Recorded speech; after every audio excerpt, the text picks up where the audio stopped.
Hello guys, welcome back. നമ്മളൊക്കെ 200 diamond ഉണ്ട്. നമ്മൾ ഇവോവായിട്ട് സ്പിൻ ചെയ്യാന്ന് വിചാരിച്ച് ഫസ്റ്റ് സ്പിൻ ചെയ്തിട്ടുണ്ട്. പിന്നെ സ്ഥിരം പരിപാടി മൂഞ്ചിച്ച് വിട്ടിട്ടുണ്ട്. രണ്ടാമത്തെ സ്പിൻ ചെയ്തിട്ടുണ്ട്. ഗൈസ് തീരെ കിട്ടോ ആവാം, അതും മൂഞ്ചി. മൂന്നാമത്തെ സ്പിൻ ചെയ്തിട്ടുണ്ട് ഗൈസ്. ഇതിലങ്ങൾ കിട്ടിയാൽ മതിയെന്ന് വിചാരിച്ച് അതിലും മുമ്പി ഞാൻ അടുത്ത സ്പിൻ ചെയ്തിട്ട് ഇതിലും എത്തിയിൽ കിട്ടിയാൽ മതി.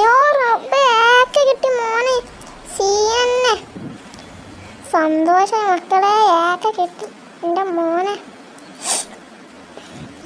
ലെവൽ 2 ആക്കാം നമുക്ക്. കേട്ടോ 2 ആക്കാൻ ടോക്കൺ ഉണ്ടായാൽ മതി. ലെവൽ 2 ആക്കല്ല, ലെവൽ 2 ആക്കല്ല ടോക്കൺ ഉണ്ടായിരുന്നു. ഇന്നത്തെ ഇവിടെ എത്ര ഉള്ളൂ. ഓക്കെ.